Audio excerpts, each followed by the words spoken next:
Hey everybody, welcome to We Got the Beat, the podcast devoted to teen entertainment of the 80s and beyond. We are on a summer break, I guess, but not really summer. Oh, what do we call it? It's not spring yet. We call it spring break. Spring break. Oh, it's almost. I don't know. Yeah, by the time this airs, it'll probably be spring break for somebody, college students or something. But I mean, it's March. It's practically spring. True. It's nice here. It's probably really nice where you live. Oh, it's a little rainy, but otherwise it's not too bad.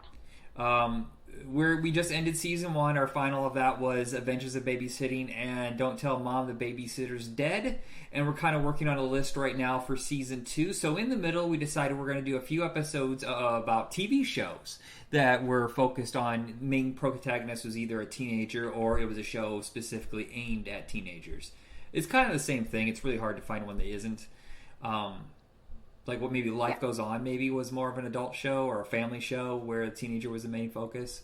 I'm trying to think of stuff. Yeah, it's kind of, I mean, it's one of those that's more nuanced. Like, I mean, the Gilmore Girls is one, it kind of fits that category too, where it's kind of family, but it's, you know, it's like half of it's like kid stuff or right. Teen stuff, half of it's adult. So there are shows that are a little more nuanced. Right. So it's not going to be, if you're like, oh, that's not the main character, but a big focus is a teenager, we're still trying. Like, I'm interested in Kid Detective because the secondary character, the one who brings Adam, it's Adam Brody, right?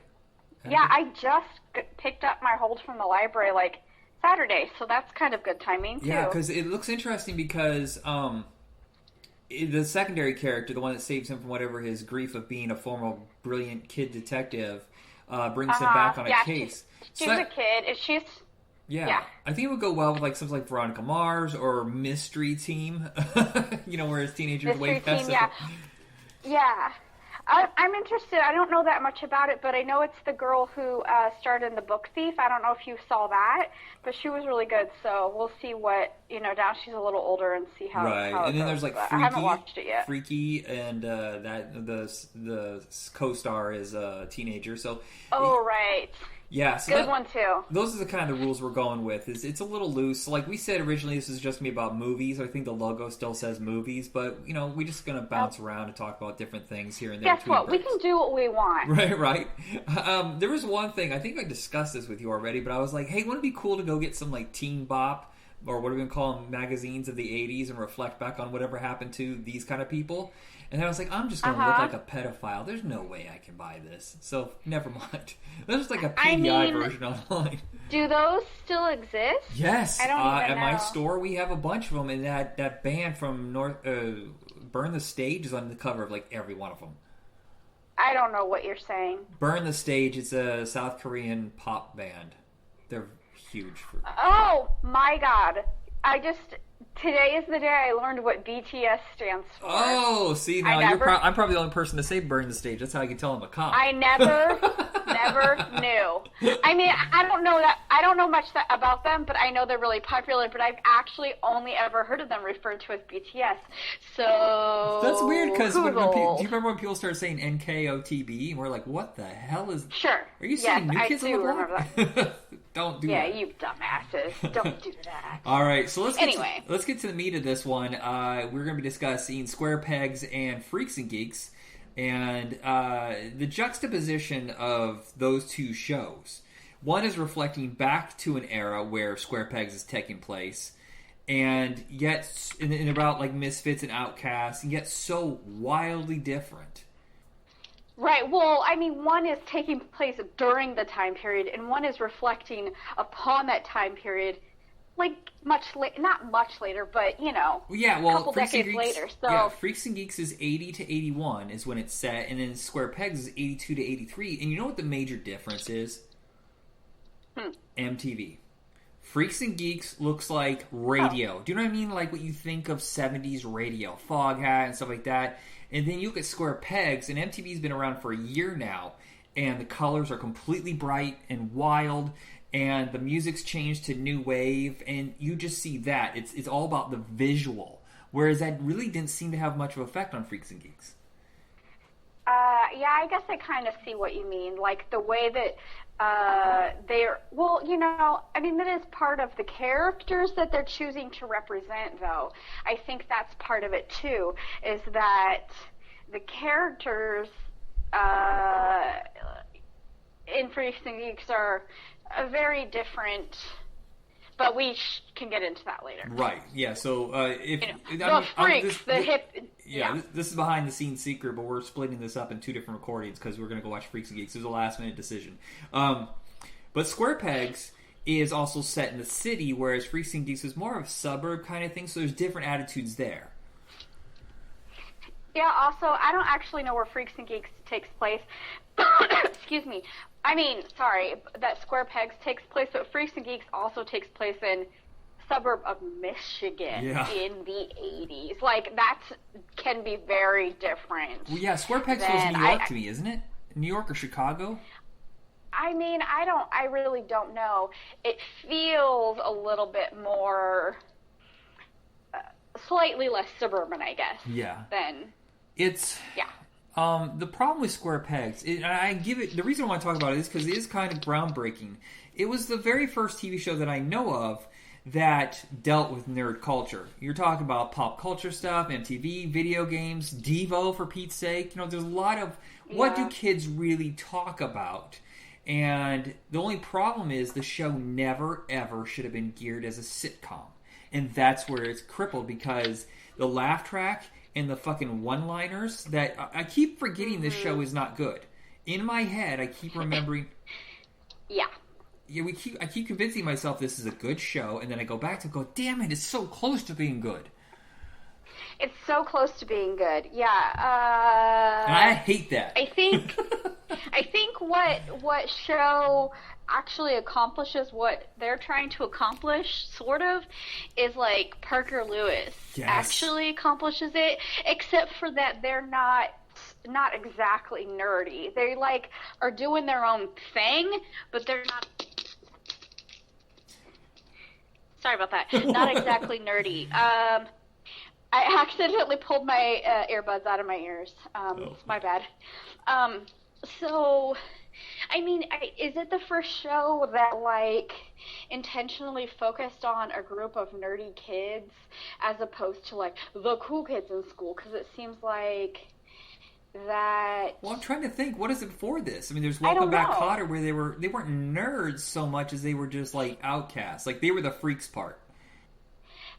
I mean, I don't honestly know that I've seen very many shows about teens prior to this. Like, and maybe there wasn't very many, but I feel like there's so many more after that, like, I don't know, Head of the Class. Do you feel like Head of the Class is like a nerdier version of Welcome Back, Kotter? I really don't know. Yeah, I've only seen Welcome Back, Kotter a bit, and those are all like the lower, I don't know, what's it called? Like the, not college. What's the exact opposite of college prep? Like damn it, there's a name for it. Oh, are they more like working class community type? Yeah, but they're the kids who are troublemakers and who didn't pay attention, who didn't do very well, and so it's there. Okay, so there's that. That was like the biggest one I think for a long time, and I think there was White Shadow, which is about basketball, high school kind of thing. Huh, okay, I never heard of that. Then there was Fame, which debuted when Square Pegs debuted. Sure. So those were both in 82, and that seemed like the change. And I think it was, you started to see like teen hits start to pop up in the early 80s, and then MTV, of course, became just a phenomenon. It wasn't a phenomenon at first. Everybody was talking about it, but it didn't become a hit. Really until, I want to say like the late 80s, early 90s. Once Real World came up. Are you talking about MTV? Yeah. Oh, okay. Because all it did was have music videos, but it was such a big influence on how things were edited and shot and the way people dressed. You know, bands had to look a certain way now. They couldn't just be good at their music. They had to look good on camera. Right.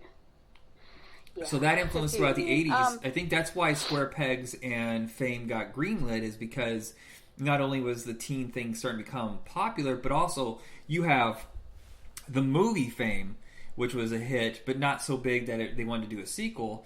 And then you have Ann Beats, who is coming off of SNL. And so she's given... Okay, that explains so much, because I was going to say that I felt like that maybe the two biggest influences on the show are like MTV and SNL. Yeah. And Ann Beats was a much-loved writer on the show, and she left, of course, when everybody left in 1980. and NBC gave her this show. And I mean, you only got to watch a handful this time around, but do you remember when Bill Murray came on to try to save the show? I mean, kind of. I think it was more retrospective than anything because I was just too young to really, be on be on my radar. Oh no, I meant like recently, like when we're watching him again. When he popped up. Oh, sure. As far as I know, that's his only sitcom appearance, where he's actually has a script, instead of like when he shows up on SNL anniversary shows. But he did it as a favor to her to try to help the show. And at least it finished its first season, but it was just one of those things that didn't connect with people. I feel like she was directly trying to make Jamie Gertz's character Muffy like one of the ladies in SNL. Oh, like something that Gilda would play? Yeah. Especially with like the facial expressions she would make. I mean, she was making facial expressions and delivering jokes in the fashion of live performance. Like, to me, it felt like she was working a stage in a live audience instead of a recorded television show. And so I don't know if she had any experience on stage. I mean, I know Sarah Jessica Parker did, but I don't know that any of the other kids did. But I literally just watched like 5 episodes this morning, and it was just like her style. And I'm assuming that that's what she was directed to do, especially if it was one of her first jobs. Right. I'm telling you, listen, thinking about the fact that she's such a pain in the ass nerd in this one, but that she would become like a leading, sexy lady later. It's so weird to me. Who, Sarah Jessica Parker? No, I'm sorry. I thought we were talking. I got thrown off. I read something here. Jamie Gertz, the fact that she's both of them actually were kind of nerdy, and they both turned out to be kind of sex figures. I forgot. That's why I was confused. Well, no, because Jamie Gertz became a sex. I don't want to say sexy, but like the kind of girl you'd find in the poster, those teen magazines. Me posing or whatever, and she's like, ooh, she's hot. But Sarah Jessica Parker, I forgot. It took her longer, but when LA Story came out, that kind of made her a thing.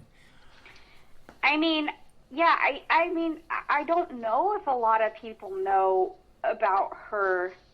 I mean, I assume that a lot of people know that she was, had started very young, but also she kind of, reinvented herself at some point in her adult life, and then became the sensation that was Sex and the City, which I have only seen 1 episode of ever in my life. It is not something that appeals to me whatsoever. It doesn't. It's not something that appeals to me either. But also, anyway, so I actually did think that you were referring to Sarah Jessica Parker, but it applies to both. You're right. Yeah, it's okay. So I'm looking right here. The reason the show got canceled was not ratings. The ratings were okay. They weren't great, but it was like Nielsen rating of 58, which is okay back then for a half-hour sitcom. But it got canceled because there was rampant drug use by the teenagers. They said most of them were having just sex and drugs, and they were out of control. And when the head of embassy did an investigation on this, he pulled the plug because he thought that it was just going to be a disaster. Those kids were going to go like ODing or something, Yeah, well, I mean, yikes. It is the 80s. Well, yes. Yeah, I don't know. I mean, whew, geez. I don't even know what to say about that, although it's sad. I mean, it's a boatload of teenagers. The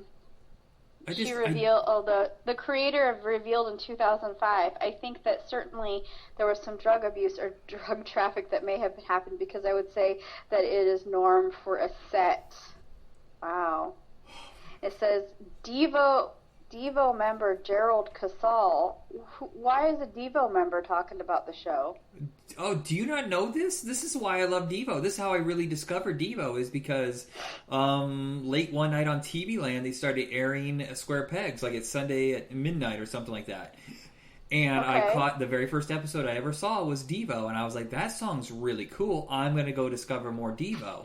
And that's, in fact, what I Wow. talked to them about when I went and saw them live and met them backstage, is I discovered you guys through Square Pegs. And they were, like, astounded That's by cool. that. This one episode just... So there's an episode that they were, like, a band on the show? or Yeah, something? so it's Mitzi's Bar Mitzvah. Or is it Bat Mitzvah? I think for a girl it's Bat Mitzvah. And she can have any band she wants, and she chooses Diva, which I'm going to tell you right now, that does not fit with her character whatsoever. No, it does not. No, but clearly Maybe... the label, Warner Brothers, had some sort of deal with the show to promote their new album, and, well, it didn't sell too well. So this is what he says. The girls were out of control about the drug use. They were using drugs and they were making out and they were coming on to us in a big way. They might have been 15 or 16, but in their heads they were already 40. I don't think there was a virgin on the set except for maybe a couple of the guys. Whoa. Come on, we all know Boing. Marshall Blackman was a virgin. You know, I was watching a few of the videos on YouTube, like years later, you know, Uh-huh. and they were saying like that she said that, I think the Amy, what was her name? Linker? The creator. Oh, The creator Ann said that Beats. she had to fight for him because, or what was it, that they almost didn't cast him because he was too old, but they were more interested in having someone who could play the character right. He was like super, like 22 or something compared to everyone else. Are we talking about Johnny? We're talking the tall blonde guy. That's Merritt Duke. Oh, I'm sorry. It's yes, okay. My apologies. Yes, that's what I meant. I'm sorry. Yeah, Merritt that's Butrick what I is a meant. very interesting character. He seems so effing strange. He was on this, of course, he's odd in this, but in general, every time I see him in a movie, and he wasn't in much because he died so young, but he was Captain Kirk's son in Star Trek 2 and 3, he was in Fright Night Part 2, Interesting. a couple like Grindhouse kind of sleazy movies, but he was always just kind of odd, and he's really appealing kind of actor, but just, died too soon from HIV. Yeah, probably from all that drug use. Yeah, he is a really strange character, and in a really likable way, but just like, you are very confusing. He doesn't like bright colors, it freaks him out. There's like one whole episode where he's like, no bright colors, and they're like, don't look. And his sunglasses and his whole like way of speaking, and just so like likable in his weirdness. I also caught a little bit of a video with Tracy Nelson and Claudette Wells, and they were saying how they did the interview together because they met, of course, on the show. Their characters were best friends on the show, but they became best friends in real life, and they still are. Isn't that wonderful? It just charms me to Isn't know that? That's crazy. And it was so funny in the video. It was just like they were talking and they just kept interrupting each other like constantly. And Tracy Nelson is like, "Are you done? Are you done? Can you stop?" It was like just like friends would really do, you know. It was just like, it was cute. Yeah, it's So can I just say? Go ahead. Can I just say? Okay, it's not that this show is terrible. However, I watched, like I said, I watched 5 episodes because that's all that was not blocked on YouTube. Isn't that weird? Almost every episode is on there, but then it says cannot be viewed in your country or something. I don't know. It was weird. So maybe that's a recent thing. Anyway, the plot line in every episode was wildly disturbing to me. Are they desperate for popularity? So they'll do something stupid? No, not like the basic plot line, because that's normal. That's because you know that people did shit like that. I did shit like this all the time. I wasn't gonna throw you under the bus. No, I'll throw myself yeah, under the bus. that very basic concept is completely believable. But I'm saying within each episode, okay, for example, episode number 2 is the school play one. The drama teacher writes a musical about a teenage girl who's in love with their drama teacher, and the plot actually has them kissing. Oh, dear and Lord. how did this get past anyone else in the school, and how did this man not get fired? It's like so fucking disturbing. I mean, you know, how did network censors not have a problem with this? I mean, one of the other students, Vinny played the teacher, so it was actually like two teenagers who were playing the roles and kissing, but the plot I found so disturbing about an illicit love between a teacher and a student. Wow. Okay, and then there's another episode where it's the Halloween one, and Muffy basically forces their teacher to have a party, let them have a party at her house. She then tells everyone who's invited that it's a slumber party. And first of all, what in God's name is that teacher thinking, letting students come to her house? And why would this happen? And then it's a sleepover, and they're all in their like nightgowns. Yeah, and that was weird. then I remember that one. Then a bunch of boys come over, and then it's like, and everything the teacher says to them is so disturbing. And she even forces them to play a game where they say they purposely and anonymously write negative things about each person in the room and called it the tough love game or whatever. I don't even remember. It's like, and then, I mean, it's just every single episode. I was just like, oh my God, there's no way that this would get made now. It's so inappropriate. And then the episode where, what's her name? Lauren? Is that her name? Oh, her best friend? The one played by Amy Linker? Yes. Lauren is in love with the janitor who is filling in for his sick dad, and he's a young, hunky guy. So she becomes obsessed with him. But who else does? Their teacher. And then the two of them are actually kind of fighting over the janitor. And then the teacher can see that she has a crush on him, and then she starts being really shitty to that girl. And I'm just like, what in God's name is happening here? It's so different. My memories of the show are so different. I haven't seen it in a long time either. Clearly, that was the plot of 3 of the 5 episodes that I watched. Wow. The 4th episode I watched was about the school mascot. And if you remember that one, the school mascot was an Indian. Yeah. And they had a competition over who was going to be the school mascot. Oh my God. I'm still shocked. Apparently the Redskins changed their name. I don't pay attention to football, but I was looking the other day, and on the counter at work, there's Red Man Chew. And I was like, this still exists? What the fuck? What was our obsession with naming things? I'm actually really... Yeah. I don't know. I'm really surprised that of course, that's not a product that the world has come at,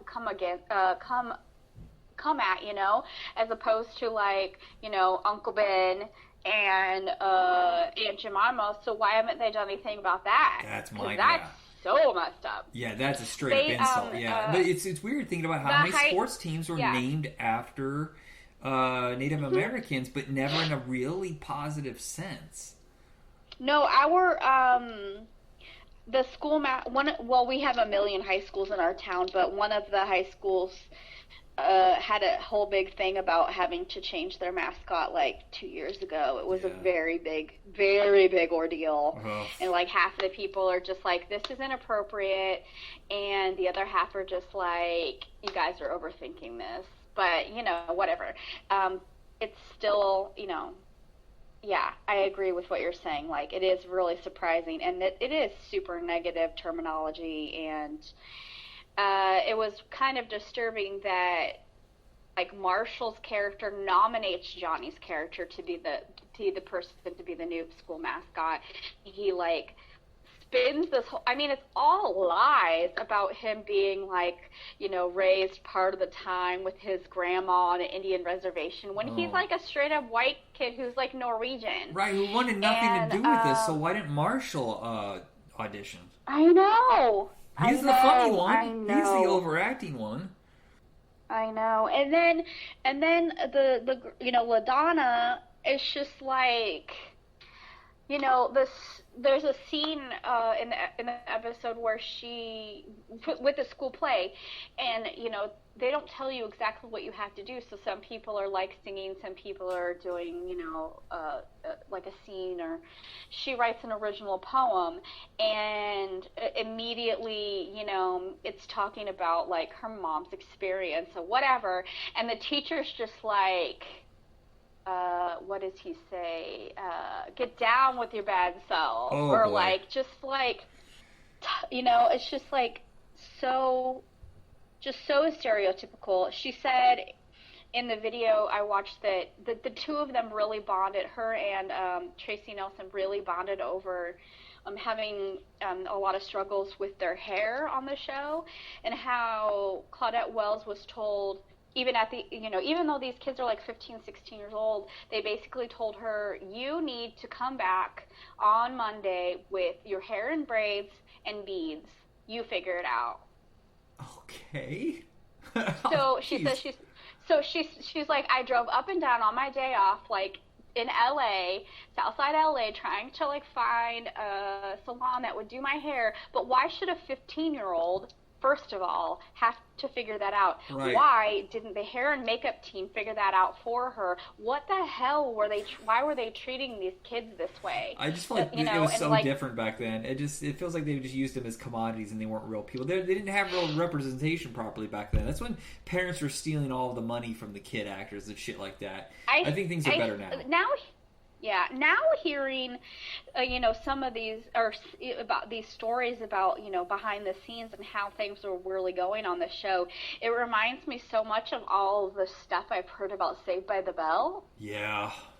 And how, it was like everybody was getting with everybody, and there was a lot of drug use and a lot of inappropriateness and a lot of just like ridiculous amounts of drama. And it's just like definitely being like used, totally directed and used by these adults. And I feel so sad for the people, and I'm sure it's a lot of them more than this, young people who got into the entertainment industry thinking it was going to be a lot of fun and money and excitement, when they were just abused and treated like shit. Wow. Yeah, it's no also wonder shocking a lot of to me. people quit the business. Yeah, I was gonna say that, or end up just like the way the Coreys ended up. But I don't want to do this on a depressing note. But I am truly shocked when I read that it was shot in L.A. I really, honestly thought it was shot in New York or maybe Chicago. But I was guessing New York because a lot of these kids are Broadway kids, I'm guessing. And they just do a really good job of covering this, because a lot of times I can tell. There's that set you always see in TV shows that's in like on the Warner Brothers, the one that you see in Gilmore Girls, and you see the absolutely. one. You know how you see the one? I think they use it in Friends, where it's the street that never really has an end, a normal end. It's just another building blocking off the end of the road and just kind of goes around in circles. Absolutely. You see that all the time. You're going to see it in Sliders. I gave her Sliders, by the way, after waiting, 4 years to get it for me to finish it. There's a whole season where they use the same fucking set over and over and over and over and drive you crazy. What was the happy note I was going to end this on? Oh! You know what? I didn't expect us to go this long. So you know what? I am going to split this. Freaks and Geeks is so much to tackle in that one. I know it's going to take an hour or so. So you wanted to stop this one here and make this a single episode?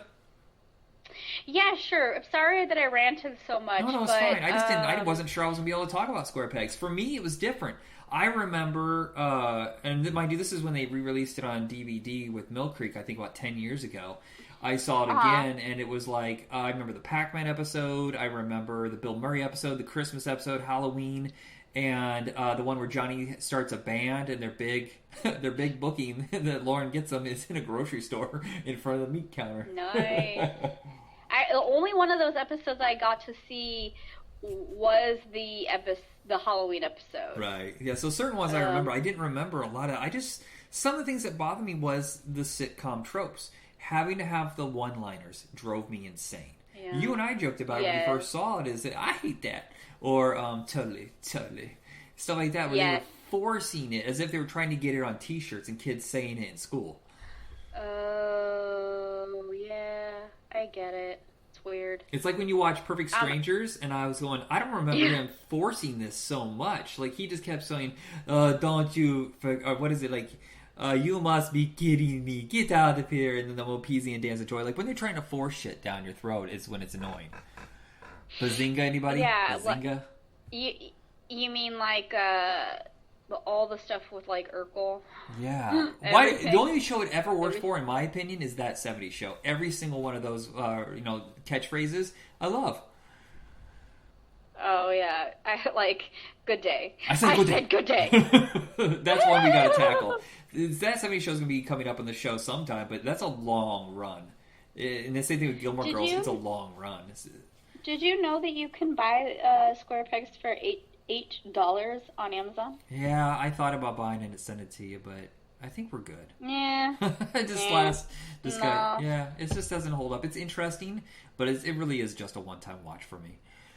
Yeah. I mean, you can see that a lot of these people have talent and, aren't surprised to see some of them go on to, obviously, some of these people are still, have a pretty solid career on stage and screen now. But, I think this, oh God, it does not hold up well at all. It's super disturbing. So all right. I guess if you want to have the creeps, watch it. If you want to see Sarah Jessica Parker continuing to be adorable and wonderful, go ahead and watch it. I think Lauren is more entertaining. Lauren is my favorite character of the whole thing. I thought it would be Marshall. He's probably my second favorite, but I something about her character, and the fact that that she had to put on those fake fucking braces and put on a fat suit and stuff like that is like, that's a lot of talent being like buried under all that. Why make her wear a fat suit? That's so dumb. Yeah, I don't know. She could, I guess, juxtaposition between how thin Sarah Jessica Parker, they wanted like a Mutt and Jeff kind of thing, I guess.